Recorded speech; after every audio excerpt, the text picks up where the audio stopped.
नमस्कार देवियों, सज्जनों, प्यारे देशवासियों। हमारे देश के इस ऐतिहासिक समारोह में आप सभी का हार्दिक स्वागत है।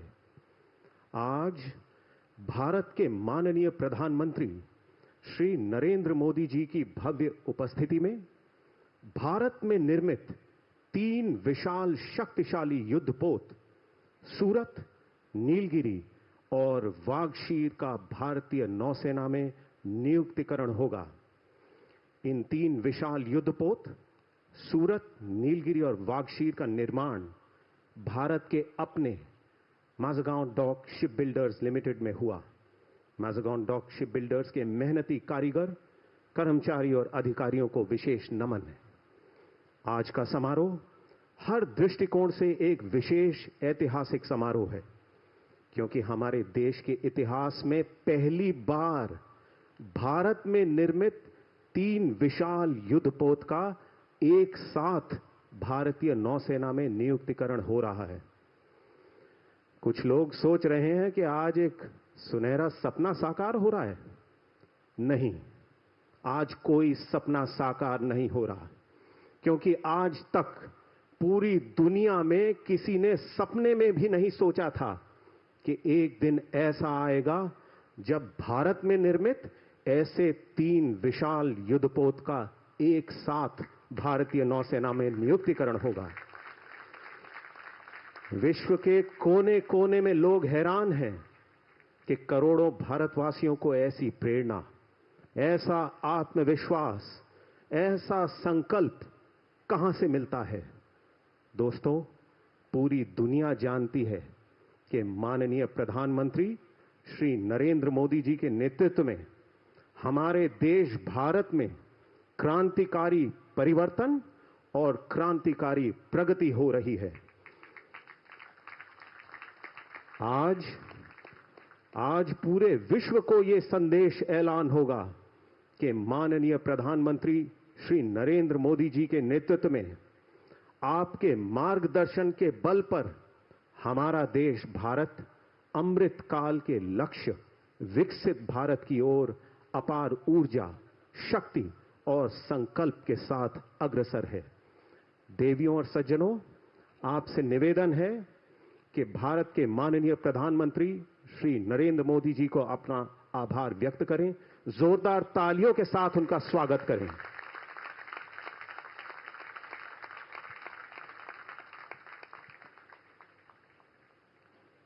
देवियों और सज्जनों, इतिहास गवाह है कि भारतीय नौसेना माननीय प्रधानमंत्री श्री नरेंद्र मोदी जी के मार्गदर्शन के बल पर आत्मनिर्भर भारत के लक्ष्य की ओर पूरी निष्ठा और संकल्प के साथ अग्रसर है। मैं अब विनम्र निवेदन करता हूं भारतीय नौसेना के प्रमुख एडमिरल दिनेश कुमार त्रिपाठी से, श्रीमान कृपया सभा को संबोधित करें।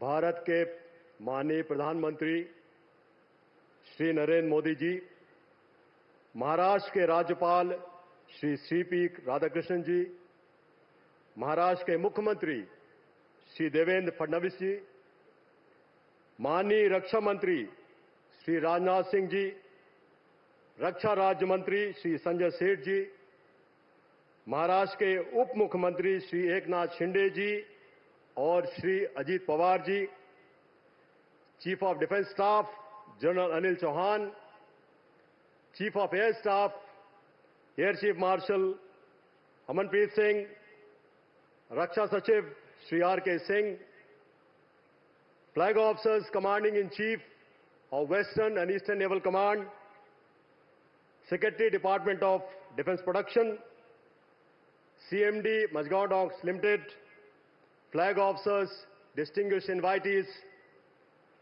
सम्मानीय वेटरन्स, मझगांव डॉक लिमिटेड के कर्मचारी एवं कार्मिक, मीडिया के दोस्तों, नौसेना के अफसर और नौसैनिक, देवियों और सज्जनों, भारतीय नौसेना के लिए ये बहुत गौरव और प्रतिष्ठा की बात है कि आज के इस ऐतिहासिक दिन जब हम 3 फ्रंटलाइन प्लेटफॉर्म्स सूरत, नीलगिरी और वाक्षीर को एक साथ नौसेना में सम्मिलित कर रहे हैं, हमारे बीच भारत के माननीय प्रधानमंत्री जी उपस्थित हैं।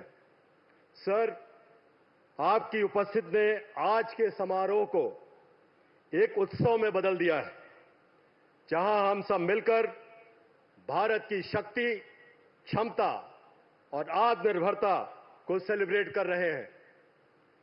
आज कमीशन किया जा रहा सूरत प्रोजेक्ट 15A और 15B डिस्ट्रॉयर्स की गौरवशाली परंपरा को अग्रसर करता है। नीलगिरी प्रोजेक्ट 17A के 7 फ्रिगेट्स का पहला जहाज है और वाक्षीर प्रोजेक्ट 75 की आखिरी सबमरीन है। ये तीनों प्लेटफॉर्म्स भारतीय नौसेना की क्षमता को सशक्त एवं प्रभावशाली बनाएंगे। इससे हमारे सामुद्रिक हितों की सुरक्षा और भी मजबूत होगी। मुझे यह बताते हुए बहुत खुशी हो रही है कि नौसेना ने अपना हाई टेम्पो ऑफ ऑपरेशंस बरकरार रखा है। इससे हिंद महासागर क्षेत्र में हमारे नेशनल मैरीटाइम इंटरेस्ट को सेफगार्ड करने में और प्रधानमंत्री जी के Sagar security and growth for all in the region vision को सक्षम करने में हम सफल हुए हैं। आज का समारोह Mazagon docks limited, naval headquarters, western naval command, warship overseeing team Mumbai और फील्ड यूनिट्स के प्रत्येक सदस्य की मेहनत, समर्पण और कार्यकुशलता का परिणाम है। मैं हमारे बीच मौजूद वेटरन्स, जिनमें 2 भूतपूर्व नौसेना अध्यक्ष एडमिरल विजय सिंह शेखावत और एडमिरल महादेव सिंह भी शामिल हैं, को धन्यवाद देना चाहूंगा। आप वेटरन्स में से कई पहली नीलगिरी और वाक्षीर पर सेवा प्रदान कर चुके हैं। आज सूरत, नीलगिरी और वाक्षीर के कमीशनिंग क्रूज को हार्दिक बधाई देते हुए मैं यही बयान करूंगा कि आपके पास हमारे देश की सर्वोत्तम टेक्नोलॉजी उपलब्ध है। मुझे पूरा विश्वास है कि आप सब आगे बढ़ती नौसेना और उभरते हुए भारत राष्ट्र के गौरव को और भी आगे बढ़ाएंगे। अंत में एक बार फिर मैं भारतीय नौसेना की ओर से तहे दिल से हमारे माननीय प्रधानमंत्री श्री नरेंद्र मोदी जी का आभार व्यक्त करना चाहूंगा। धन्यवाद देवियों और सज्जनों, जय हिंद।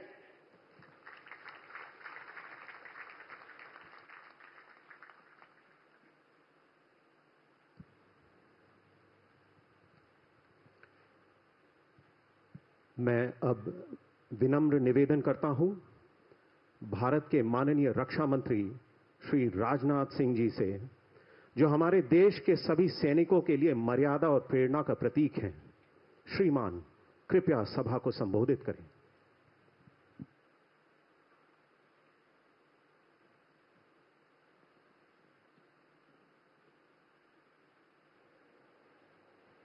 अंतर्राष्ट्रीय जगत में भारत का कद ऊंचा करने वाले हमारे देश के यशस्वी प्रधानमंत्री आदरणीय Narendra Modi ji, honourable governor Maharashtra Shri CP Radhakrishnan ji, honourable chief minister of Maharashtra Shri Devendra ji Fadnavis, रक्षा राज्य मंत्री Shri Sanjay ji Seth, deputy CM Maharashtra Shri Eknath ji Shinde, Shri Ajit ji Pawar, deputy CM of Maharashtra general Anil Chauhan, chief of defence staff, admiral D K. Tripathi, chief of naval staff, अन्य अधिकारी वर्ग, मीडिया के मित्रों, देवियों व सज्जनों, सबसे पहले मैं आज इस ऐतिहासिक अवसर पर हमारे माननीय प्रधानमंत्री श्री नरेंद्र मोदी जी का हृदय से स्वागत और अभिनंदन करता हूं।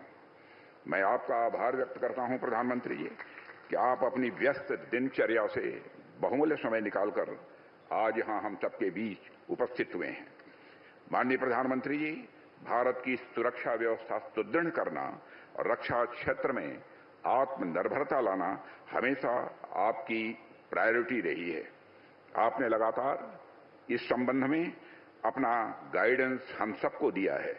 हमारे डिफेंस सेक्टर का लगातार बढ़ता सामर्थ्य इस बात का जीवंत उदाहरण है। आईएनएस सूरत, आईएनएस नीलगिरी और आईएनएस वागशेर यानी एक डिस्ट्रॉयर, एक फ्रिगेट और एक सबमरीन की एक साथ हो रही हिस्टोरिक कमीशनिंग सिर्फ इंडियन नेवी की ही नहीं बल्कि आपके नेतृत्व में इंडियन ओशन रीजन में भारत की बढ़ती ताकत का भी यह प्रमाण है। साथियों, वैसे तो इंडियन ओशन रीजन में हमेशा से जियो स्ट्रेटेजिक और इकोनॉमिक दृष्टि से यह रीजन महत्वपूर्ण रहा है, परंतु आज के तेजी से बदलते हुए परिवेश में यह और भी महत्वपूर्ण हो गया है। आज हम यह कह सकते हैं कि जो महत्व पूर्व में अटलांटिक ओशन का हुआ करता था, वो महत्व आज शिफ्ट होकर इंडियन ओशन की ओर आ गया है। दुनिया के ट्रेड और कॉमर्स का एक बहुत बड़ा हिस्सा इस क्षेत्र से होकर गुजरता है। इसके अलावा आज जियो स्ट्रेटेजिक कारणों से यह क्षेत्र इंटरनेशनल पावर राइवलरी का भी एक हिस्सा स्वाभाविक रूप से बनता जा रहा है। साथ ही यहां drug trafficking, narcotics, smuggling, illegal fishing, human trafficking, terrorism आदि इलीगल एक्टिविटीज का प्रयास होता रहता है। इंडियन ओशन रीजन में भारत का जियो स्ट्रेटेजिक और इकोनॉमिक इंटरेस्ट बहुत पुराने समय से ही रहा है। चाहे हम 2000 ईयर्स पहले के रोम के साथ ट्रेड की बात करें या साउथ ईस्ट एशियन कंट्रीज के साथ अपने व्यापार की बात करें। मलक्का स्टेट से मेडागास्कर और पूर्वी अफ्रीका के समुद्री तट का यह क्षेत्र हमारे लिए डायरेक्ट इंटरेस्ट का क्षेत्र सदैव से रहा है। आज भी वॉल्यूम के अनुसार भारत के ट्रेड का 95% हिस्सा इसी रीजन से जुड़ा हुआ है। ऐसे में इंडियन ओशन रीजन में एक सशक्त इंडियन नेवी की प्रेजेंस हमारे लिए स्वाभाविक रूप से सबसे बड़ी यह प्रायोरिटी हो जाती है। आज हो रही 3 बड़े और मॉडर्न प्लेटफॉर्म्स की कमीशनिंग हमारे लक्ष्य प्राप्ति की दिशा में अत्यंत महत्वपूर्ण एक माइलस्टोन है।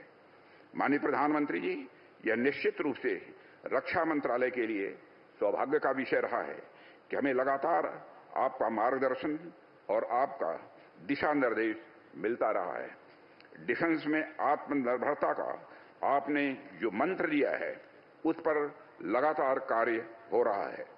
आज कमीशन किए जा रहे आईएनएस सूरत, आईएनएस नीलगिरी का 75% से अधिक कंटेंट भारत में ही विकसित किया गया है। साथ ही देश में निर्मित हो रहे अन्य प्लेटफॉर्म्स में भी इंडिजिनस कंटेंट लगातार बढ़ता जा रहा है। इसी प्रकार हमें एक और क्षेत्र में आपका दिशा निर्देश प्राप्त हो रहा है और वह है डिफेंस सेक्टर में रैपिड मॉडर्नाइजेशन का। आज के 3 बड़े प्लेटफॉर्म्स पूरी तरह से state of the art equipment तथा सिस्टम से पूरी तरह लैस हैं और किसी भी परिस्थिति से निपटने में पूरी तरह से यह सक्षम भी हैं। हम आज अपने मॉडर्नाइजेशन की मुहिम को तेजी से आगे बढ़ा रहे हैं। एक ओर तो हम इन बड़े प्लेटफॉर्म्स को देश में ही प्रोड्यूस कर रहे हैं, तो दूसरी ओर हमारा ध्यान low cost and high impact system पर भी है, जो कम समय में हमारी सेनाओं को और अधिक पोटेंट बना सके। इस प्रकार अपनी फोर्सेस के रैपिड मॉडर्नाइजेशन के क्रम में हम एक ऐसा बैलेंस्ड मिक्स ला रहे हैं। हम आशा करते हैं कि आपका मार्गदर्शन हमें आगे भी इसी प्रकार लगातार मिलता रहेगा। हमने रक्षा मंत्रालय में 2025 को ईयर ऑफ रिफॉर्म्स घोषित किया है। इसके अंतर्गत हमने रक्षा मंत्रालय तथा तीनों सेनाओं में जो भी जरूरी रिफॉर्म्स हैं उनके ऊपर कार्य करने का संकल्प लिया है। मुझे विश्वास है कि इस साल के अंत तक हम रक्षा क्षेत्र में कई रिफॉर्म्स को लागू कर चुके होंगे, जो भारत के रक्षा क्षेत्र को नई ऊंचाइयों तक पहुंचाने में सहायक सिद्ध होंगे। मैं इस अवसर पर मझगांव डॉक लिमिटेड के हमारे सभी इंजीनियर्स, मशीनिस्ट, कॉन्ट्रैक्टर्स, वर्कर्स एवं इन प्रोजेक्ट से जुड़े सभी लोगों का विशेष आभार व्यक्त करता हूं। आपका कठिन परिश्रम व आपका समर्पण आज रंग ला रहा है। आप सभी के बिना इसकी कल्पना भी नहीं की जा सकती थी। आपने अपनी लगन से भारतीय नौसेना की ताकत में वृद्धि की है और देश को आपके ऊपर गर्व है। एक बार फिर से माननीय प्रधानमंत्री जी का हृदय से धन्यवाद व्यक्त करता हूं कि आप हमारे बीच आए और हम सबको आपका सानिध्य प्रदान हुआ। अंत में शं नो वरुण यानी वरुण देव की कृपा सदैव हम पर बनी रहे, इसी कामना के साथ मैं अपना निवेदन समाप्त करता हूं। आप सभी को बहुत बहुत धन्यवाद। जय Hind.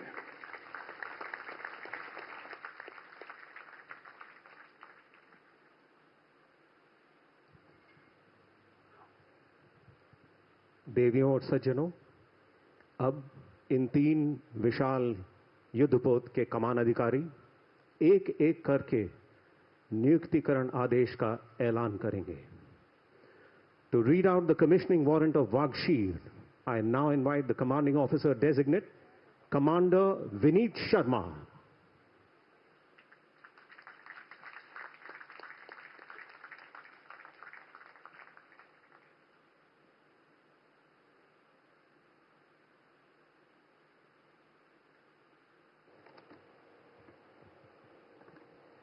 Commissioning order by the Chief of the Naval Staff.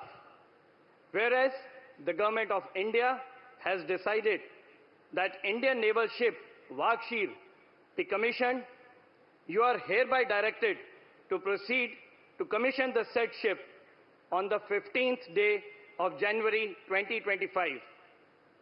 Indian naval ship Wagshir will be administered by the Flag Officer Commanding-in-Chief, Western Naval Command, given under my hand this, the 15th day of January 2025. Signed, Dinesh K. Tripathi, Admiral, Chief of the Naval Staff.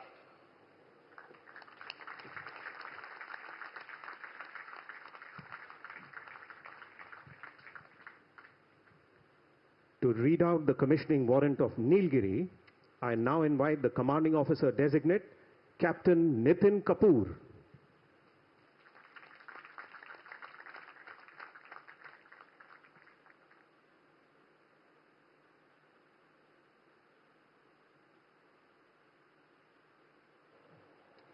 Commissioning order by the Chief of the Naval Staff.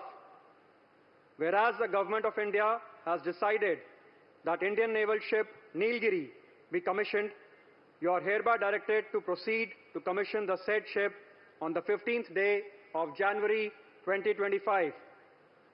Indian naval ship Nilgiri will be administered by the Flag Officer Commanding-in-Chief, Western Naval Command. Given under my hand this, the 15th day of January 2025. Signed, Dinesh Kumar Tripathi, Admiral, Chief of the Naval Staff.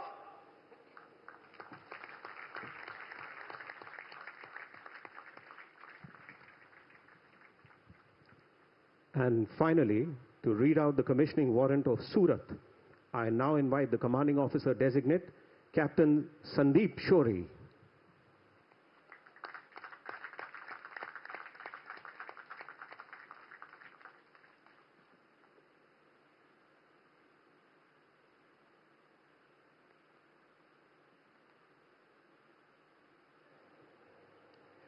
Commissioning order by the Chief of the Naval Staff.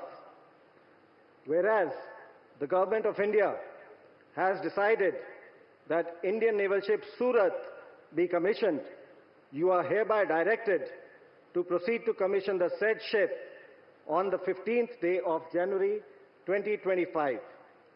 Indian naval ship Surat will be administered by the Flag Officer Commanding-in-Chief, Western Naval Command. Given under my hand this, the 15th day of January 2025. Signed, Dinesh Kumar Tripathi, Admiral, Chief of the Naval Staff.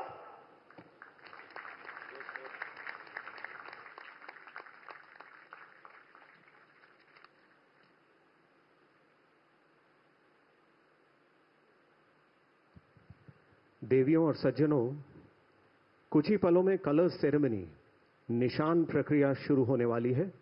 निशान प्रक्रिया के दौरान राष्ट्रगान बजाया जाएगा।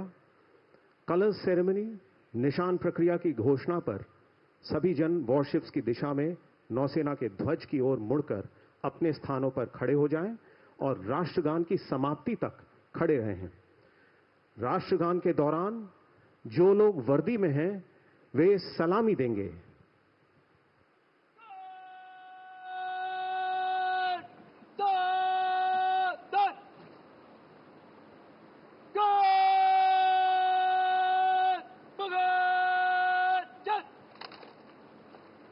Please rise.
Ladies and gentlemen, we proudly present to you Indian Naval Ship Surat, Indian Naval Ship Nilgiri and Indian Naval Submarine Vaghashir. देवियों और सज्जनों, हम गर्व से आपके सामने प्रस्तुत करते हैं आईएनएस सूरत, आईएनएस नीलगिरी और आईएनएस वाघशीर। बैठ जाइए। देवियों और सज्जनों, इस निशान प्रक्रिया के साथ ये 3 विशाल जहाज सूरत, नीलगिरी और वाघशीर भारतीय नौसेना के युद्धपोत वॉरशिप्स में परिवर्तित हो गए हैं। With this colors ceremony, the deadly destroyer INS Surat, the fearsome frigate INS Nilgiri, and the silent predator attack submarine INS Vaghashir have been commissioned into the Indian Navy and are ready to serve the nation. दोस्तों, बड़ा अच्छा लग रहा है। सबके चेहरे पे गर्व की मुस्कान है और दिलों में देशभक्ति की भावना है। और जो हमारे दुश्मन देश है ना, उनके पसीने छूट रहे हैं। मोबाइल फोन को साइलेंट मोड पर रखिए, लेकिन तालियां फुल वॉल्यूम पे बजाइए। जोरदार तालियों के साथ स्वागत कीजिए आईएनएस सूरत, आईएनएस नीलगिरी, आईएनएस वाघशीर का।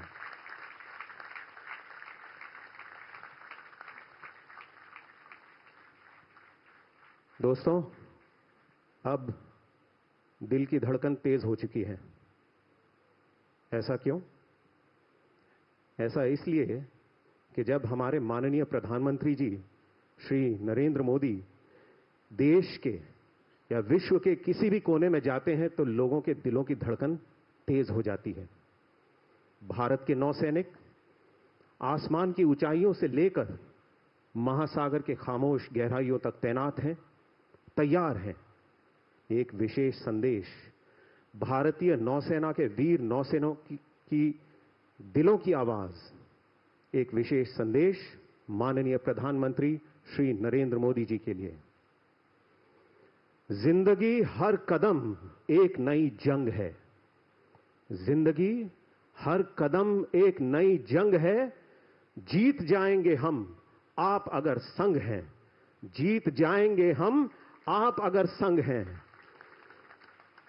दोस्तों, समय आ गया है उस आवाज को सुनने का, जिस आवाज ने हम सब भारतवासियों के दिल में आत्मविश्वास, प्रेरणा और संकल्प की भावना जागृत कर भारत में क्रांतिकारी परिवर्तन लाकर अमृत काल का उदय कर दिया है।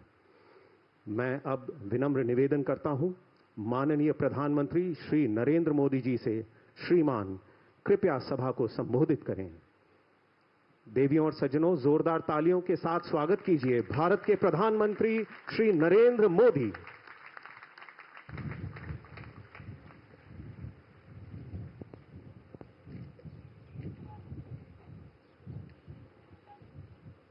महाराष्ट्र के राज्यपाल सीपी राधाकृष्णन जी, महाराष्ट्र के लोकप्रिय मुख्यमंत्री देवेंद्र फडणवीस जी,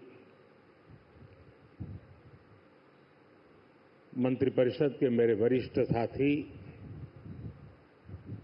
श्रीमान राजनाथ सिंह जी, संजय सेठ जी, महाराष्ट्र के मुख्यमंत्री, उनके साथ आज हमारे दोनों उप मुख्यमंत्री भी हैं, उप मुख्यमंत्री श्रीमान एकनाथ शिंदे जी, Ajit Pawar ji, CDS, CNS, navy के सभी साथी,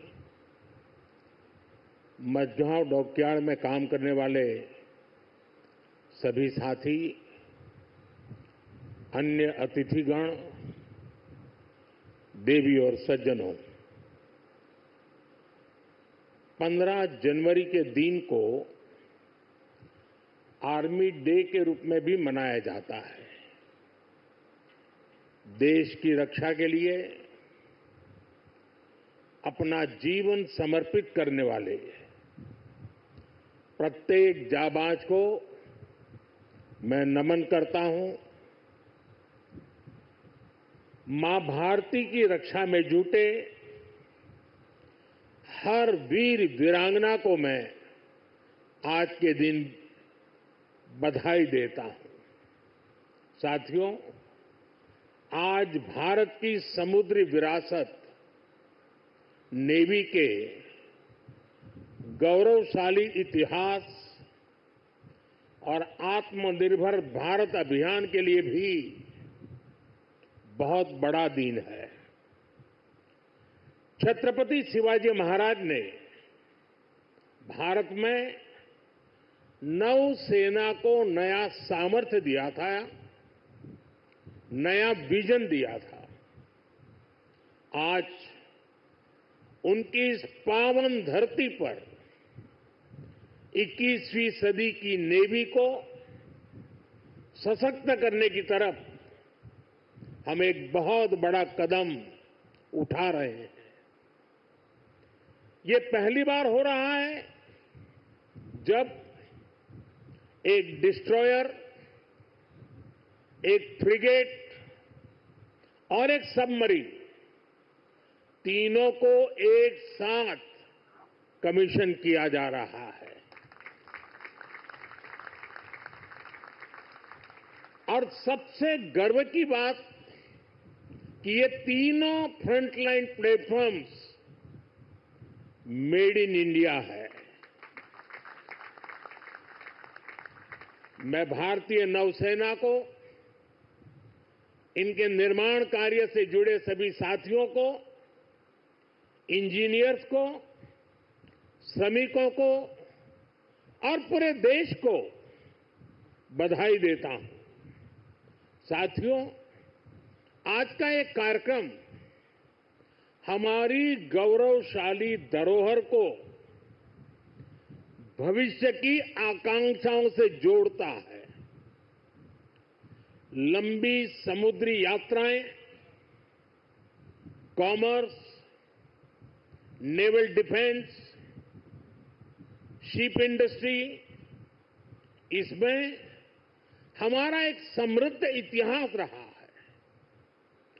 अपने इतिहास से प्रेरणा लेते हुए आज का भारत दुनिया की एक मेजर मैरीटाइम पावर बन रहा है।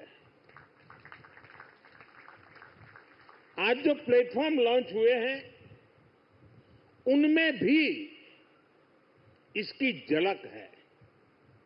अब जैसे हमारा नीलगिरी चौल वंश के समुद्री सामर्थ्य के प्रति समर्पित है। सूरत वॉरशिप उस कालखंड की याद दिलाता है जब गुजरात के पोर्ट्स के जरिए भारत वेस्ट एशिया से जुड़ा था। इन दिनों ये दोनों शिप्स, इसके साथ आज बागशीर सबमरीन की कमीशनिंग भी हो रही है। कुछ वर्ष पूर्व मुझे P-75 क्लास की पहली सबमरीन कलवरी की कमीशनिंग में शामिल होने का अवसर मिला था। आज मुझे इस क्लास की 6वीं सबमरीन बागशीर को कमीशन करने का सौभाग्य मिला है। ये नए फ्रंटियर प्लेटफॉर्म भारत की सुरक्षा और प्रगति दोनों को नया सामर्थ्य देंगे। साथियों, आज भारत पूरे विश्व और खासकर ग्लोबल साउथ में एक भरोसेमंद और जिम्मेदार साथी के रूप में पहचाना जा रहा है। भारत विस्तारवाद नहीं, भारत विकासवाद की भावना से काम करता है। भारत ने हमेशा ओपन, सिक्योर, इंक्लूसिव और प्रॉस्परस इंडो पैसिफिक रीजन का समर्थन किया है। इसलिए जब समुद्र से सटे देशों के विकास की बात आई तो भारत ने मंत्र दिया सागर। सागर का मतलब है security and growth for all in the region. हम सागर के विजन के साथ आगे बढ़े। जब भारत के सामने G20 की प्रेसिडेंसी संभालने का दायित्व आया तो दुनिया को हमने मंत्र दिया one earth, one family, one future. जब दुनिया कोरोना से लड़ते हुए पस्त पड़ रही थी तब भारत ने विजन दिया वन अर्थ, वन हेल्थ। हम पूरे विश्व को अपना परिवार मानकर चलते हैं। हम सबका साथ, सबका विकास, उस सिद्धांत पर विश्वास करने वाले लोग हैं और इसलिए इस पूरे क्षेत्र की रक्षा सुरक्षा भी भारत अपना दायित्व समझता है।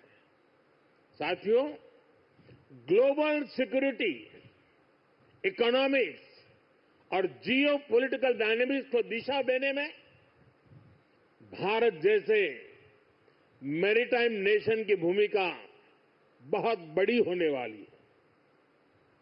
आर्थिक प्रगति और एनर्जी सिक्योरिटी के लिए ये जरूरी है कि ट्रेडिशनल वाटर्स को प्रोटेक्ट किया जाए, टेरिटोरियल वाटर्स को प्रोटेक्ट किया जाए, फ्रीडम ऑफ नेविगेशन को इंश्योर किया जाए और ट्रेड की सप्लाई लाइन और सी रूट्स सुरक्षित हो। हमें आतंकवाद, हथियारों और ड्रग्स की तस्करी में इस पूरे क्षेत्र को बचाकर रखना है। इसलिए आज जरूरी है कि समुद्र को सेफ और प्रॉस्परस बनाने में हम ग्लोबल पार्टनर बने हम लॉजिस्टिक की एफिशिएंसी बढ़ाने और शिपिंग इंडस्ट्री के लिए काम करें। हम रेयर मिनरल्स, फिश स्टॉक जैसे ओशन रिसोर्सेज का दुरुपयोग रोकने में और इसे मैनेज करने की कैपेसिटी डेवलप करें। हम न्यू शिपिंग रूट्स और सी लेन्स पर अब कम्युनिकेशन को खोजने में इन्वेस्ट करें। मुझे खुशी है कि आज भारत इस दिशा में लगातार कदम उठा रहा है। भारत पूरे इंडियन ओशन रीजन में फर्स्ट रिस्पॉन्डर भी बनकर उभरा है। बीते कुछ महीनों में ही हमारी नौसेना ने सैकड़ों जानें बचाई हैं। हजारों करोड़ रुपए के नेशनल और इंटरनेशनल कार्गो की सुरक्षा की है। इससे दुनिया का भारत पर भरोसा बढ़ा है, आप सबके कारण बढ़ा है और इसलिए मैं आज आप सबका भी अभिनंदन करता हूं। भारतीय नौसेना, कोस्ट गार्ड, उन पर यह लगातार भरोसा बढ़ता जा रहा है। आज आप ही देख रहे हैं, आसियान हो, ऑस्ट्रेलिया हो, गल्फ हो, अफ्रीका के देश हो, सबके साथ आज भारत का आर्थिक सहयोग लगातार मजबूत हो रहा है।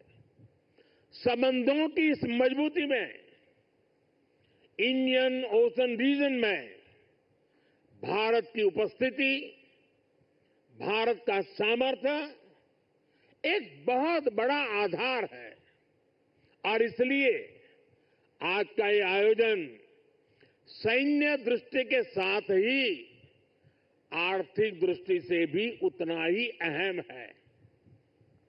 साथियों, 21वीं सदी के भारत का सैन्य सामर्थ्य भी अधिक सक्षम हो, आधुनिक हो, ये देश की प्राथमिकताओं में से एक है।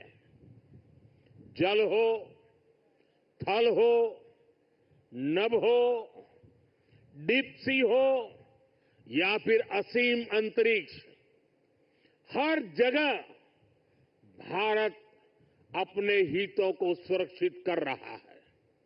इसके लिए निरंतर रिफॉर्म्स किए जा रहे हैं। चीफ ऑफ डिफेंस स्टाफ का गठन ऐसा ही एक रिफॉर्म है। हमारी सेनाएं और अधिक एफिशिएंट हो, इसके लिए थिएटर कमांड की दिशा में भी भारत आगे बढ़ रहा है। साथियों, पिछले 10 साल में जिस तरह भारत की तीनों सेनाओं ने आत्मनिर्भरता के मंत्र को अपनाया है, वो बहुत ही सराहनीय है। संकट के समय दूसरे देशों पर भारत की निर्भरता कम से कम हो, इस गंभीरता को समझते हुए आप सभी इस काम को आगे बढ़ा रहे हैं, नेतृत्व दे रहे हैं। हमारी सेनाओं ने 5000 से ज्यादा ऐसे साजो सामान और उपकरणों की लिस्ट तैयार की है जो अब वो विदेशों से नहीं मंगाएगी। जब भारत का सैनिक भारत में बने साजो सामान के साथ आगे बढ़ता है तो उसका आत्मविश्वास भी कुछ अलग ही होता है। पिछले 10 साल में कर्नाटका में देश की सबसे बड़ी हेलीकॉप्टर बनाने वाली फैक्ट्री शुरू हुई है। सेनाओं के लिए ट्रांसपोर्ट एयरक्राफ्ट बनाने वाली फैक्ट्री शुरू हुई है। तेजस फाइटर प्लेन के भारत की साख को आसमान की नई ऊंचाई पर पहुंचाया है। यूपी और तमिलनाडु में बन रहे डिफेंस कॉरिडोर्स, डिफेंस प्रोडक्शन को और गति देने वाले हैं।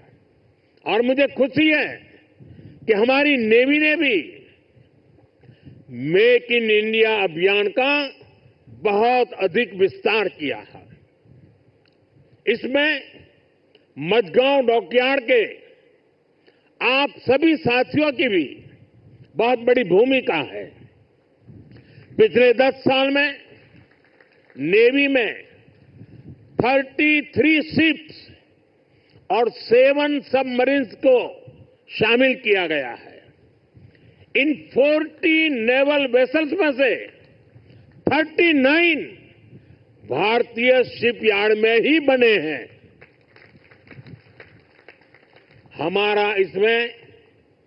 हमारा भव्य विराट आईएनएस विक्रांत एयरक्राफ्ट कैरियर और आईएनएस अरिहंत और आईएनएस अरिघात जैसी न्यूक्लियर सबमरीन भी शामिल है। मेक इन इंडिया उसको ऐसी गति देने के लिए मैं देश की तीनों सेनाओं को हृदय से बहुत बहुत बधाई देता हूं। आज भारत का डिफेंस प्रोडक्शन 1.25 लाख करोड़ रुपए से ज्यादा हो चुका है। हम 100 से ज्यादा देशों को डिफेंस इक्विपमेंट एक्सपोर्ट कर रहे हैं।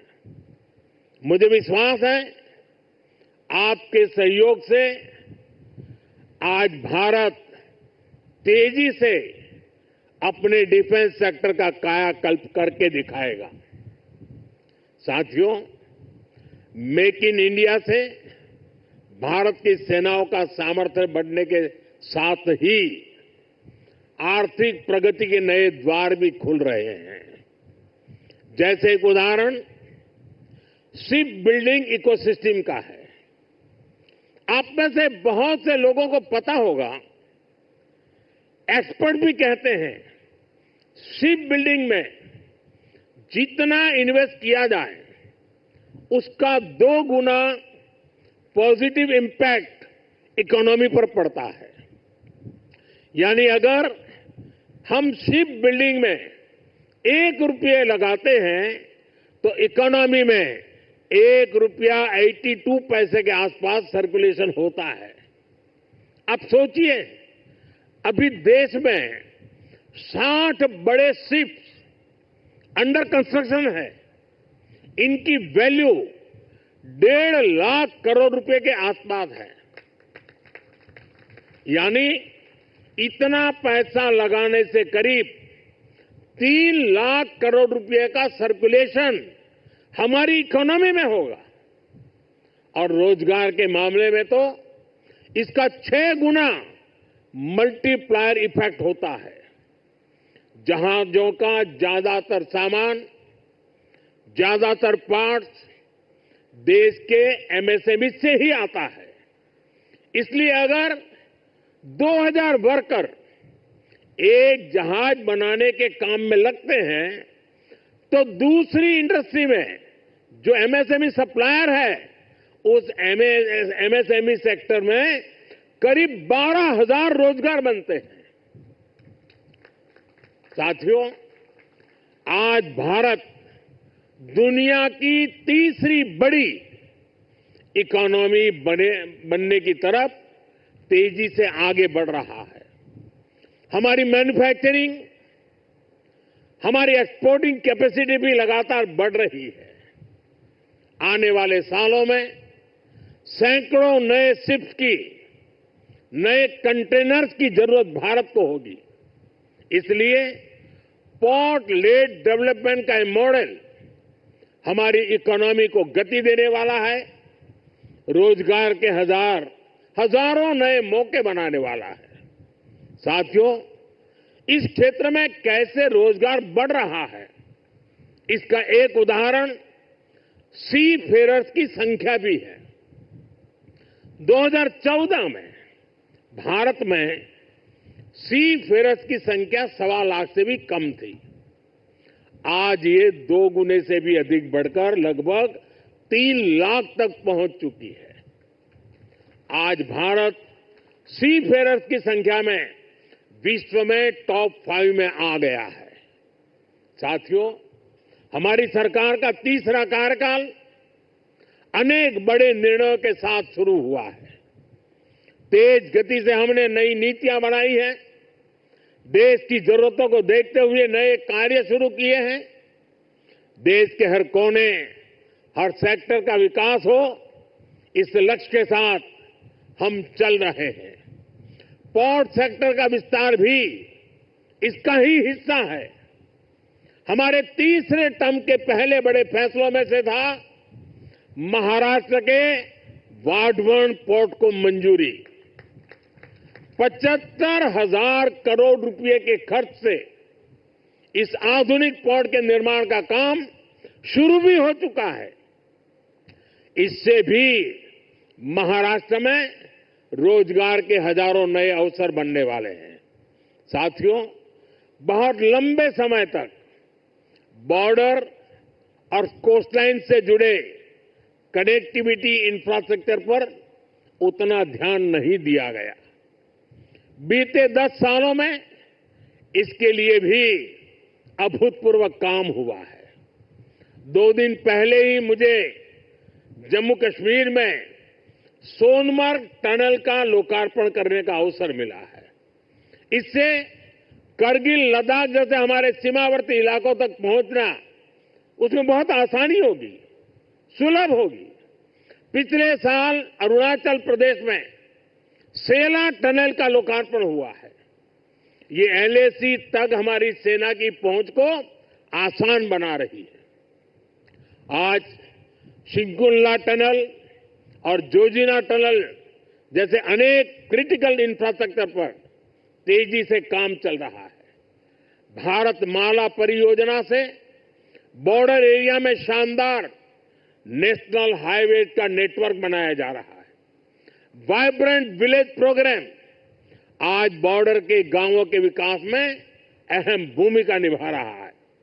बीते दशक में अपने दूर सुदूर के आइलैंड्स पर भी हमने फोकस किया है। जहां कोई भी नहीं रहता, उन आइलैंड्स की भी रेगुलर मॉनिटरिंग की जा रही है। इतना ही नहीं, अब उस आइलैंड की नई पहचान भी बनाई जा रही है, उन्हें नया नाम दिया जा रहा है। इतना ही नहीं, हिंद महासागर में समुद्र तल पर भी जो समुद्री पर्वत या सी माउंट है, उनका भी नामकरण किया जा रहा है। पिछले साल भारत की पहल पर इंटरनेशनल संस्था ने 5 ऐसे स्थानों को नाम दिए हैं।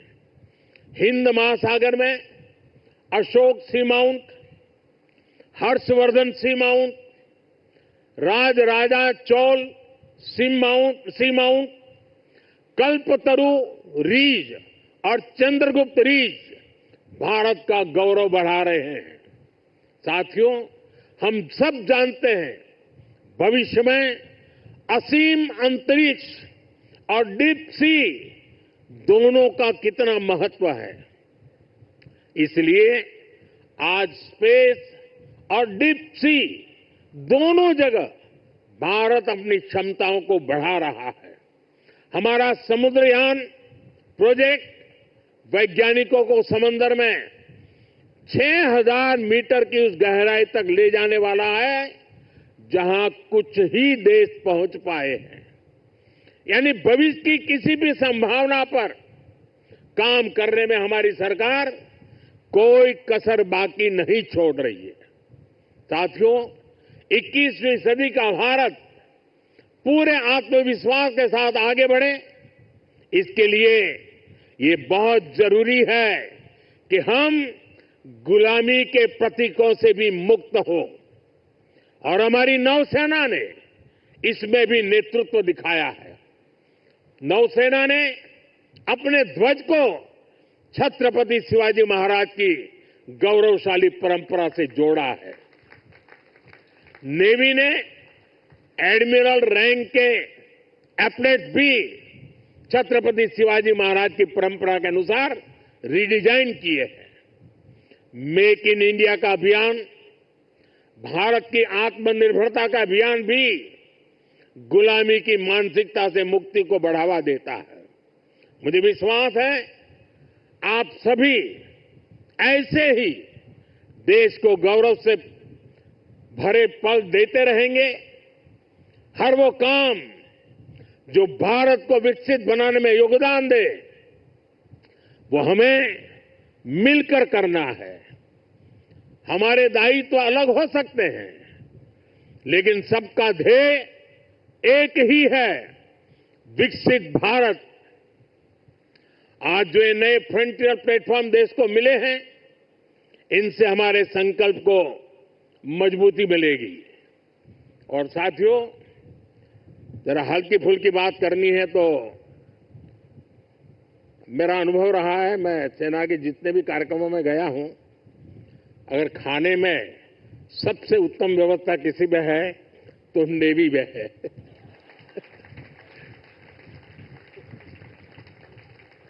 विविधताओं से भरपूर।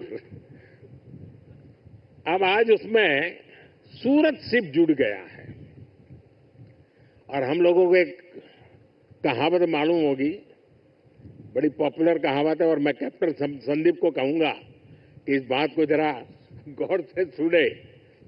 वो कहावत है, सूरत का जमण और काशी का मरण। यानी सूरत का जो भोजन होता है वो उतना ही महान होता है, श्रेष्ठ होता है। अब जब सूरत लॉन्च हो रहा है तो मुझे विश्वास है कैप्टन संदीप सुरती खाना भी लोगों को खिलाएंगे। साथियों, ये बहुत ही उत्तम अवसर है। पूरा देश आपको शुभकामनाएं दे रहा है, पूरा देश गौरव से भर रहा है, और इसीलिए एक नए विश्वास के साथ, नए उमंग और उत्साह के साथ, नए संकल्प के साथ विकसित भारत के संकल्प को पूर्ण करने के लिए हम पूरे सामर्थ्य से जुड़े।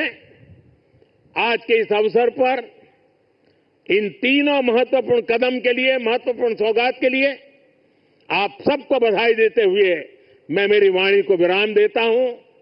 आप सबको बहुत बहुत शुभकामनाएं। पूरी ताकत से मेरे साथ बोलिए, भारत माता की। कम से कम इस कार्यक्रम में वो आवाज सबसे ज्यादा गूंजनी चाहिए। भारत माता की, भारत माता की, भारत माता की। बहुत बहुत धन्यवाद।